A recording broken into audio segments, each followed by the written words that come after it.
Yo, what's up aliens? AHEE here with another tutorial. So today I want to go over my tune Dungeon Master that was released on Subtronics' Cyclops Records. That was one of the winners of the Splice contest.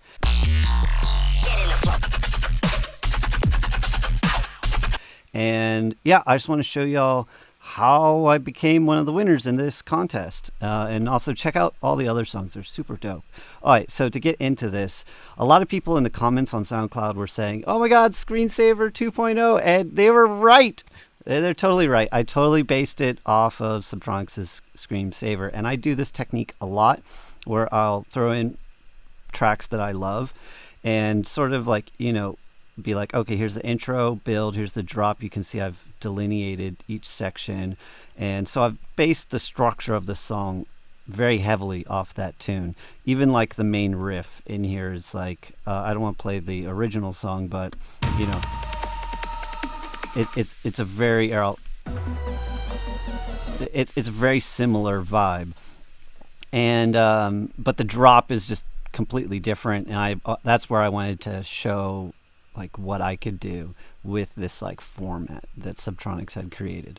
So in here you can see I've got everything super organized. I also learned a lot from his kick and snare placement. So you can see here there's actually like no kick and snare on the downbeat. I guess there's a false drop, you know, and then here you can see the kick snare about doom chick doom ch, and then lots of like removals of snares and lots of turnarounds and lots of false starts, you know, so it's like basically 3 snares and then 2 snares, 3 snares, 2 snares, then a build, yeah, 3 snares, 2 snares, that kind of thing. And then throughout the song it always changes in every drop. It's just like slightly different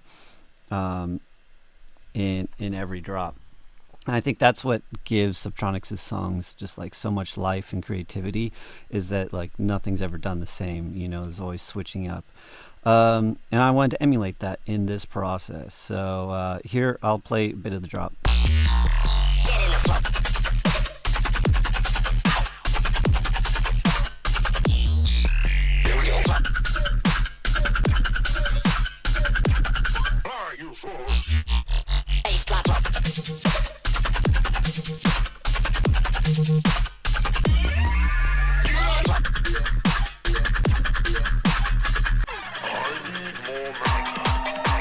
Yeah, and then I based it around like these dungeon like video game samples. So yeah, that's how I came up with the Dungeon Master type tune. So I'm going to get into, let's just get into these vital basses. This is what everyone wants to see anyways. So I'm going to unfreeze these. And here you can see I'm using my fat Magic Rack, which is part of the AHEE's Magic Ableton Rack series, which I'll provide a link below where y'all can get those. Thousands of y'all have really enjoyed those, so that's really cool to see all the positive feedback. So what's unique about this is I'm using Vital instead of Serum for this, and if you haven't seen the synth, it's super awesome. I wouldn't say it's a Serum killer, but it's definitely awesome on its own. So right here I'm basically FMing a sine wave. So here's the no. There's the MIDI in there for it. And then, you know, I added some noise on it. It's barely doing, I don't even know if it's doing anything, but really this bug sample is doing everything. So if I was to, yeah, that's doing a lot. I think there's some like chorus and flanger distortion. So you can really hear that. That's the original source material there. And then when it's being FM'd, and then really being brought out through the effects.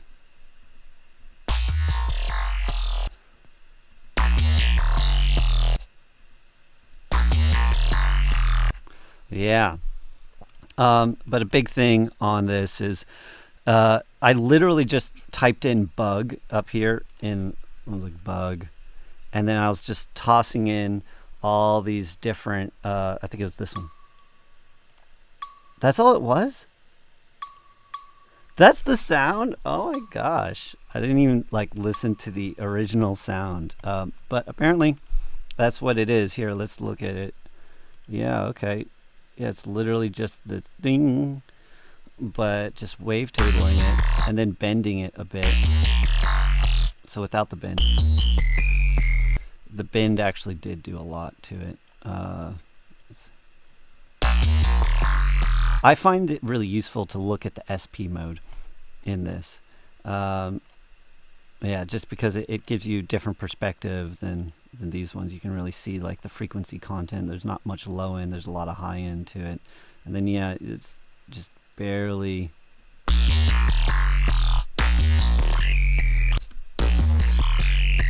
That's actually sort of dope too. I might have to go back and reuse that. But yeah, literally I just tossed it in. Let's see. I think, did I do wavetable, vocoder, or pitch splice? I think I did. Not that one, wavetable. Look at that. I just recreated it. This bug percussion. What's this part of? Show in. Okay, so that is part of my Lucidity sample pack, which is up on my Gumroad as well, if you want to get that to be able to recreate that sound. It's in the percussion folder for the Lucidity 2020 sample pack. And then what else is going on here? Let's look at another. Here's the other main bass in here.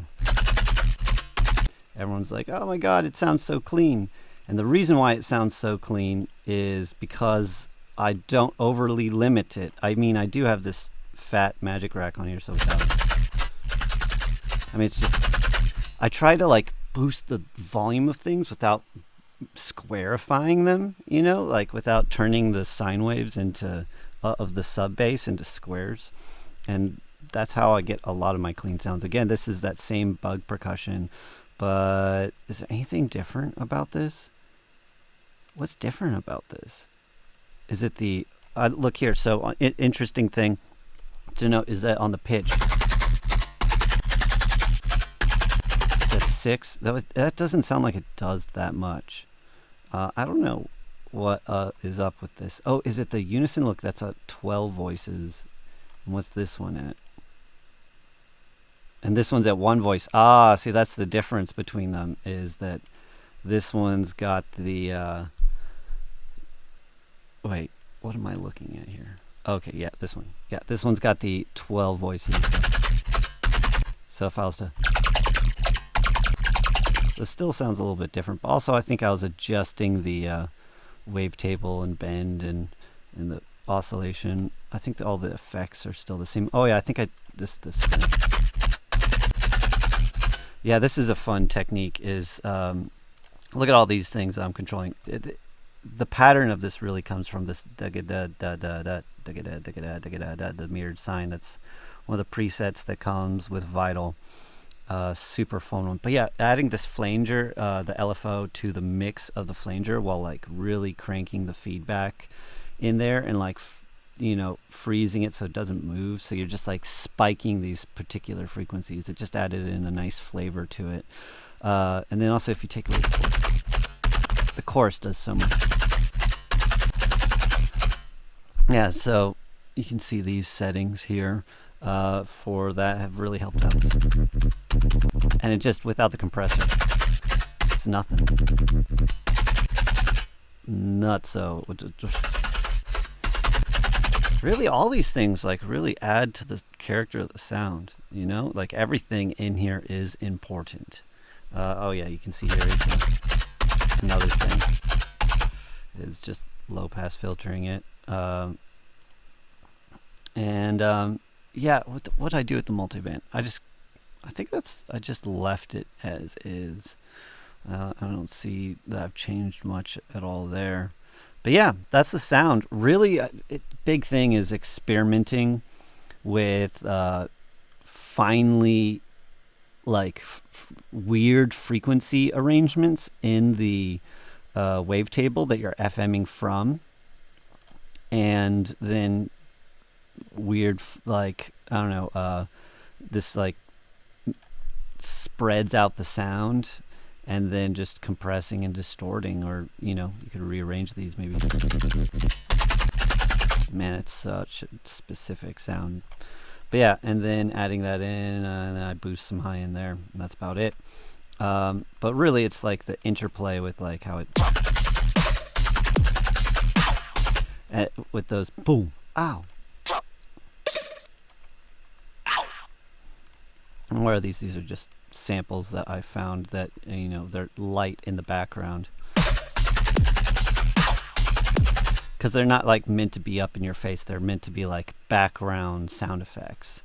And they just go along with the snares to accent those ones. Oh yeah, we use the Subtronics snares and kicks in here, as well as the hi-hats to make this beat. Got those from his Splice sample pack. Definitely check it out if you haven't. Also here in the melody, what was I using for the melody? I was using Contact. What am I using to get that unfreeze? Oh yeah, this Elysium. I saw Skrillex use this one for his last track that he released, that free one. The I can't remember the name of it, but it was that free melodic, garagey type one. And I saw him post a video of this, and this was like one of the names of like a Frozen track, and I looked it up, and it happened to be a Contact rack. I really like it. And so here I'm using the AHEE's radio fades to just slowly work them in. You can hear it just slowly opens up. These are all part of the Magic Rack series.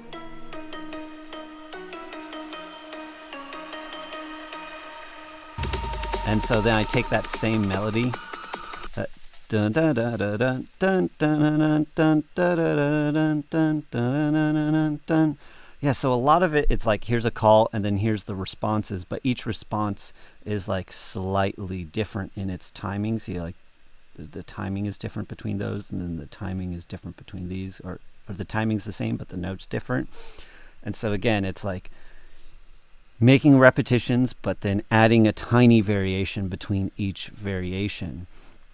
Yeah, and then here, then I recreate that same thing. So like, here's variations, similarities and variations within a theme, and then similarities and variations of the theme. And this one's made with Spire. And then, it's slowly having less reverb on it with the Magic Snow Cone fade. What's going on here in Spire? A preset. I don't think I really messed with it. I was just like, it sounds ravey. I like it. And then what's going on here? Just some impacts. I guess I have those in the bass because I think my effects section, I cut out the low end. Yeah, so I just wanted to put them in a different group. And I go over group processing and why I have limiters on every group in several of my previous videos that I'm sure y'all have seen. But yeah, again, you know, let's talk about that variation thing again, which I thought was pretty interesting. So this phrase and this phrase are the same, other than that this one has these octave up notes.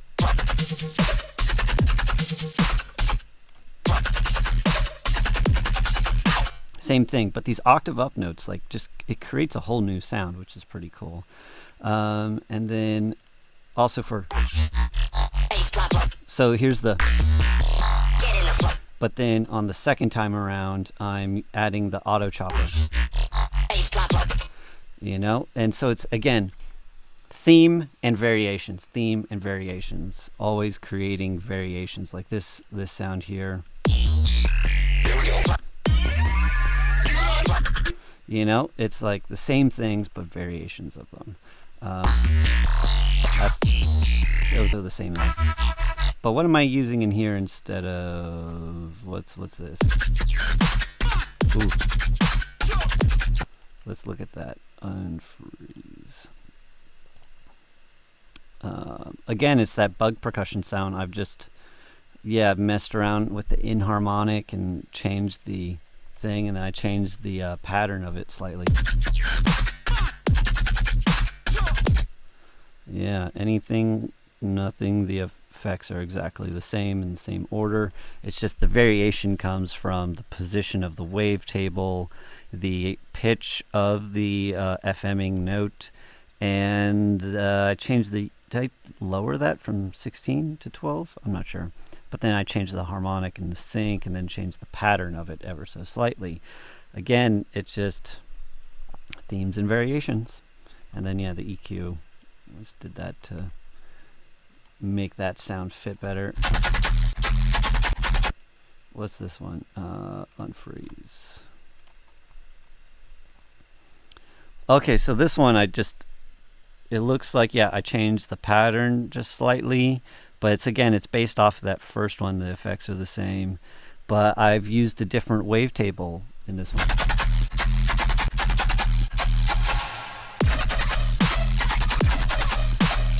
Yeah, and that one's got this one going over it. What is that?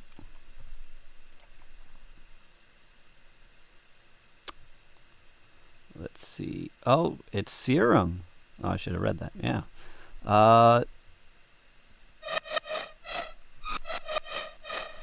Interesting.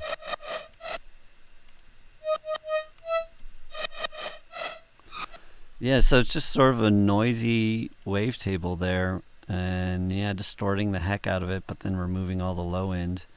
Oh yeah, that's been a fun thing, is applying the gain of the EQ to LFO and like using that instead, like using the level, but then also using the gain here on the EQ. It's like another level in a way, but like different, and you can control the a specific gain of a specific frequency range, like a normal EQ. Just explaining EQs here. What's going on in this sound? There's just like a subtle detail. Yeah. So yeah, again, layers and cutting out the low end of them. Look, I don't even have any post-processing on this thing. What else is going on? There's like some effects here. Oh. Yeah, those vocal samples really help carry out the thing. I got these off Splice. Oh yeah, so here without all the effects on it. And so that rap vocalizer, that's part of the Magic Ableton racks. That's part of the Volume 1. Super useful. Auto Chopper is also part of Volume 1. Yeah, that gets automated in there. Nice hype lookout.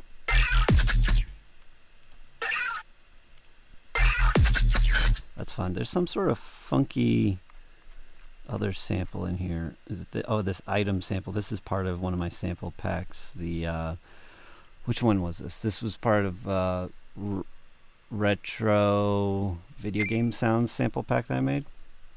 That's up on Splice as well. This coin too. Made all those in Serum. I think I sell the presets for those. And that one too. That one's nice. Ooh, it's got the magic delays on there, which is part of the Volume 3 Magic Racks. Link below. Yeah. But yeah, that's basically a lot of this song. And then yeah, breaking it down, building it back up.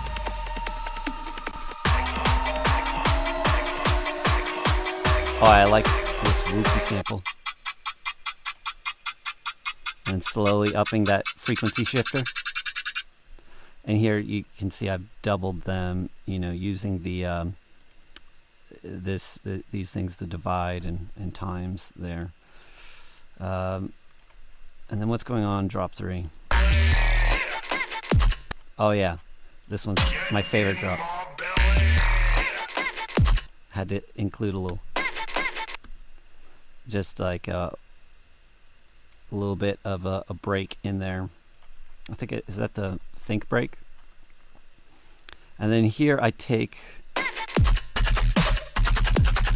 yeah, so I take the audio of those other Vital things, and then I chop up the audio a bit, and that's what led to these bits here. And you can hear in the these like, they're the flanger tails. You know, like when I was EQ or the boosting of the the feedback on the flanger in Vital. That's what's causing those little things. It's sort of like a reverb tail, but it's a flanger tail. Oh yeah, these. What's that one? This sound. Yeah, I guess that's just the same sound as earlier, but used in a slightly different way. Yeah, it's the same sound as earlier. But yeah, I think that covers a lot of this song. Again, more vocal chops. What's this one? That.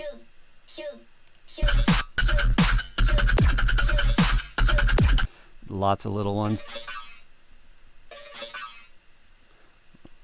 I love those. Just lots of tiny details. And then themes of variations, you know? But yeah, I'd say that's the most of this track. Oh yeah, I got some side chaining up here. Basically, it's white noise, goes along with the rest of the with the kicks and snares and whatnot. Yeah, vocal processing, nothing, just cutting out the lows. All the processing is basically on these things, and you can see that all these groups are basically at 0 dB. And it's all about, for me, adding the limiter on the top of the groups, and then just mixing the volumes within the clips themselves, or in the whole track of you know, the lane here. But yeah, oh yeah, a little pre-master there, sending the kicks, kick, snare, and basses to there. But yeah, I think that's about it. Let me know what y'all thought about this, and if you enjoyed this, please be sure to give me a like on this video and subscribe. Leave a comment. It all helps out in the algorithm, and I'll also put a link below of where you can get my magic Ableton racks. Oh, y'all. Peace, aliens.